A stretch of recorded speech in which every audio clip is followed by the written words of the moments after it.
Fala, meus amigos das redes sociais, a gente começa falando da Internacional, que amanhã faz mais um jogo treino, enfrenta a Portuguesa às 10 horas da manhã no Parque Ecológico em São Paulo. Esse teste deveria ser no Limeirão, mas amanhã tem a estreia das categorias Sub-15 e Sub-17 no Campeonato Paulista. A Inter enfrenta o Brasilis, que é comandada pelo Oscar, ex-zagueiro do São Paulo, Ponte Preta e seleção brasileira.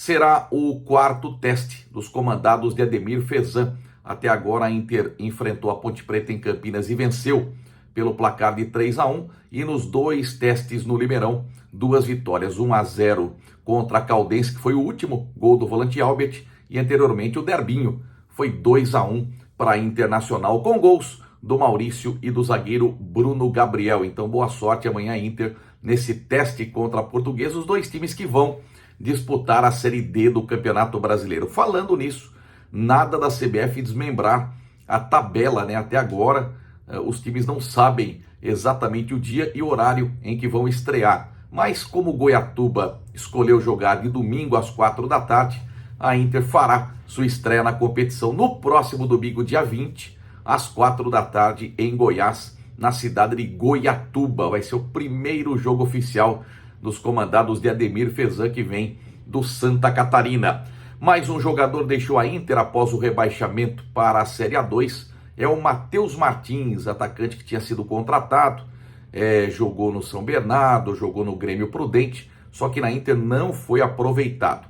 Acabou deixando a Inter, foi emprestado, retornou, depois teve o contrato renovado e de repente o Quina Mercúrio, meu informante número 0, manda para mim a rescisão contratual do Matheus Martins. Então ele é o 21º jogador que deixa a Inter após o descenso para a Série A2.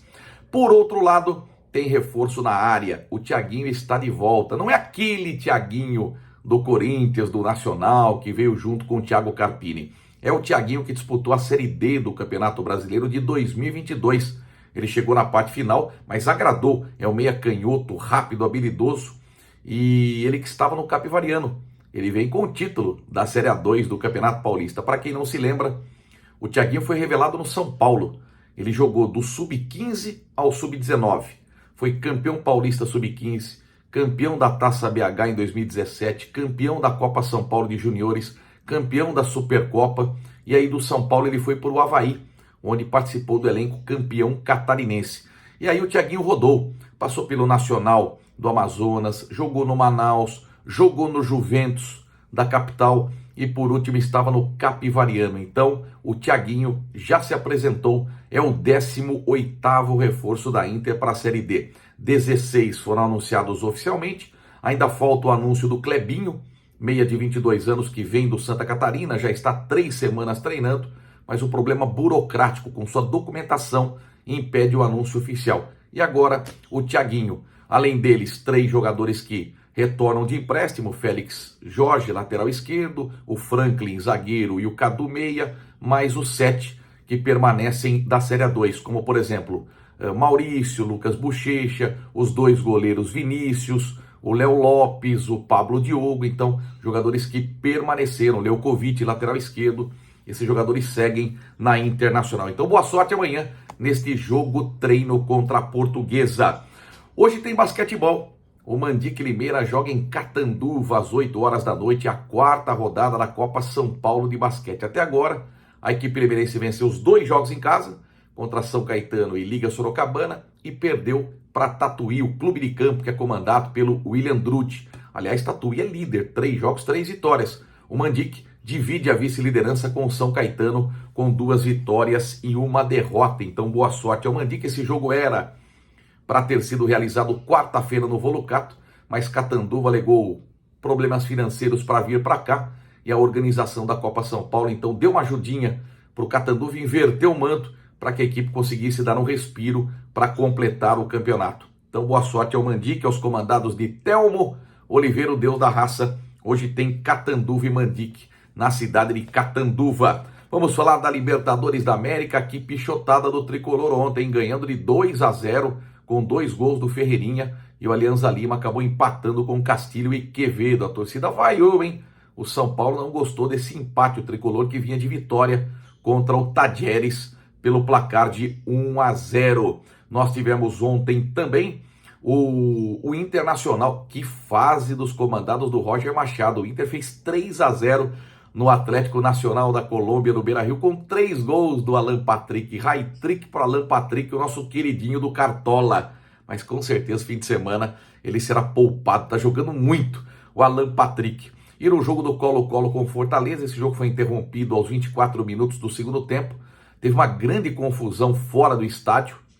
E o jogo ainda estava 0-0 quando a viatura da Polícia Militar atropelou 2 jovens. E esses 2 garotos vieram a óbito. Um de 13 e um de 18. E quando a torcida ficou sabendo da morte dos 2 torcedores do Colo-Colo, houve invasão de gramado e o jogo foi interrompido aos 24 do segundo tempo, com um empate de 0-0. Na Copa Sul-Americana, olha a camisa do Flusão do meu pai Edmundo Silva. Essa camisa eu ganhei do goleiro Luiz Cetim, que jogou 10 anos no Fluminense. O Flusão, com direito a 2 gols do duplo L, fez 5-0 no GV San José da Bolívia, no Maracanã. Everaldo 2 vezes, Cano 2 vezes e Serna. Segundo jogo, segunda vitória do Flu na competição. Na estreia, tinha vencido o Once Caldas por 1-0. Boa goleada dos comandados de Renato Gaúcho. Teve goleada também do galo mais querido do Brasil, Atlético Mineiro, que fez 4-0 do Deportes Iquique do Chile no Mineirão. Gols do Hulk, do Rony, do Natanael e do Gustavo Scarpa. Olha que interessante. Na carreira, o Neymar tem 442 gols. O Hulk tem 441. Então o Hulk está 1 gol de igualar ao Neymar, ou 2 de ultrapassar o menino Ney, que volta no fim de semana contra o Fluminense. Segundo consta, ele treinou normalmente. Ele pode reforçar o Santos na partida contra o Fluminense domingo, 19h30 no Maracanã.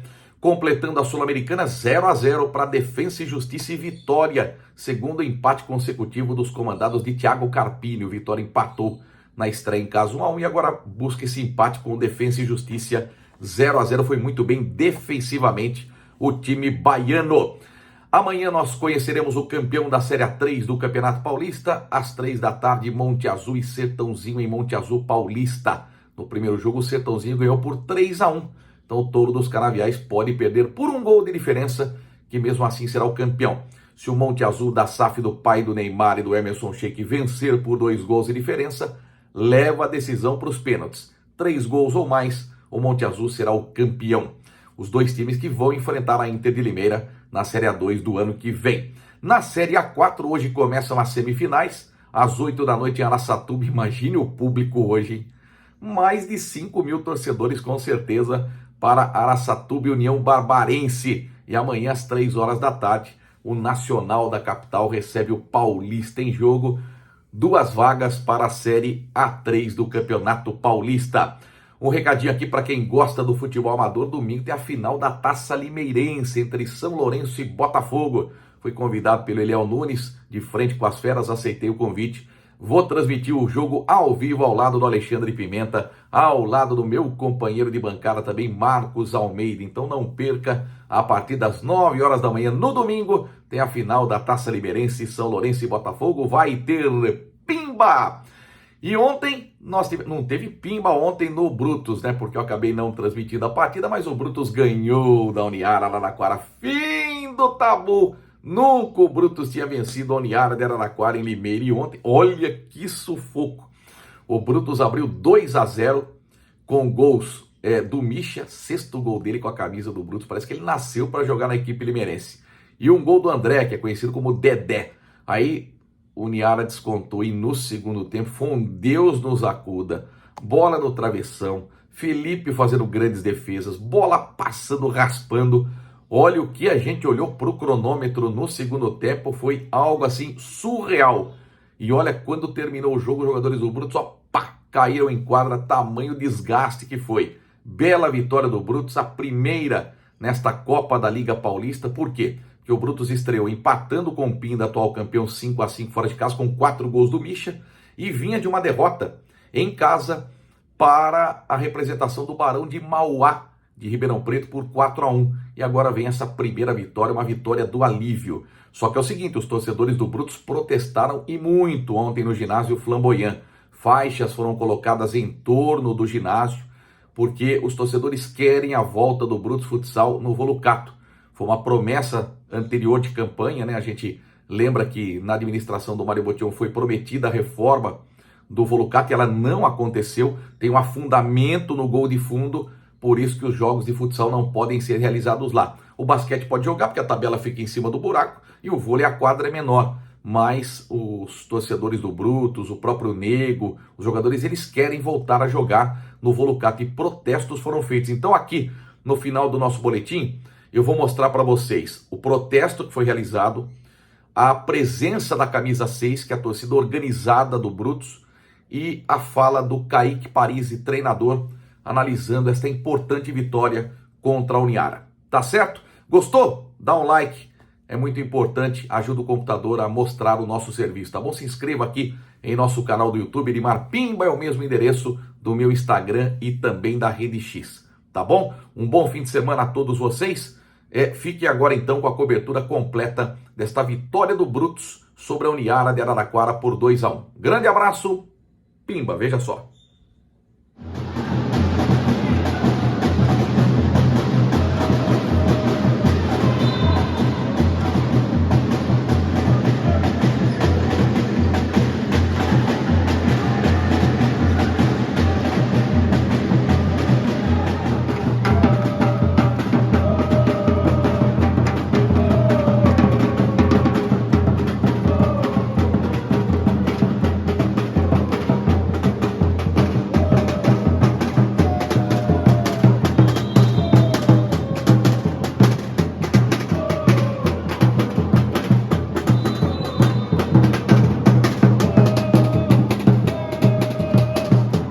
Professor Kaique Parisi falando a respeito desta vitória importantíssima.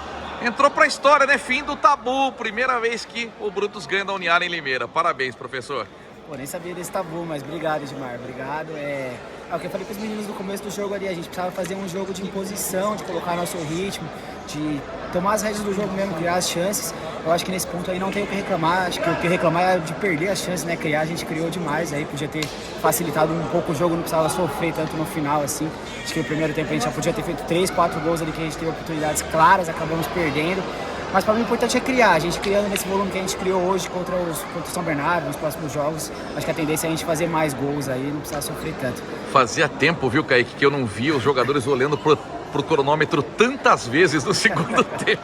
Posso dizer o mesmo também, tive que ficar olhando bastante, porque era um sofrimento ali, né? A gente sabia o goleiro linha deles era bom também, a gente treinou muito essa semana a movimentação deles ali, acho que a gente conseguiu marcar bem ali, que foi o principal. E sustentar essa vitória aí que pra gente é fundamental. E o apoio da torcida do começo ao fim, claro que com protestos, mas apoiando o tempo todo. Querendo a volta do Volucato. Não, com certeza. Faz toda a diferença, Edmar. No jogo passado, acho que infelizmente a camisa 6 não pôde vir aí. Então o ginásio fica silencioso, até meio estranho de jogar. Então, assim, dá um gás a mais que não tem nem como explicar. Muito importante. Na verdade, eles são fundamentais, acho que eles sabem disso aí. Leva o time para outro patamar de vontade, de desempenho, de tudo. Então, só agradecer a camisa 6, toda a torcida que veio hoje aqui no ginásio do Flamengo. Fala um pouquinho da importância do Misha também, como embaçado esse jogador, hein? O Misha é um craque, né? Acho que, assim, tinha sido campeão com o Jaú ano passado, então foi uma contratação que pra gente tem um impacto muito positivo, por ele ser mais velho, também ter a experiência dele, que ele passa pros meninos. Tem sido muito importante. E ele já se adaptou, que ele parece que ele joga no Brutus faz tempo, né? Falei isso pra ele. Uma vitória, um empate e uma derrota. Tá bom esse início? Cara, na verdade a tabela foi ingrata com a gente, né? Pegar Barão e Pinda nos 2 primeiros jogos não é fácil pra ninguém, né? Acho que fazer um ponto nesses 2 jogos vai ser difícil pra qualquer um. Qualquer um que for lá em Pinda vai sofrer pra ganhar, eles tendem a ganhar da maioria dos adversários lá. Então acho que tá bom, tá dentro da nossa expectativa. O importante era fazer a vitória aqui no jogo hoje em casa. E vamos pra cima pra ganhar do São Bernardo também agora. E essa vitória é importante pra chamar o torcedor, pra que mais torcedores venham na quinta que vem. Entrada franca, o Flamboyant tá bonito demais, Kaique. Tá mesmo, espero que dê esse gás mesmo, que anime a galera de vir aqui prestigiar o Brutus no Flamboyant também, né? Cara, parabéns. A gente torce muito por você, torce muito pelo Brutus. Olha, hoje foi aquela vitória pra dar uma lavada na alma, né? Suado, é isso aí, Edmar. Obrigado, vamos pra cima, vamos por mais aí, que a gente sabe que a gente pode mais. Tamo junto. Tamo junto, falou.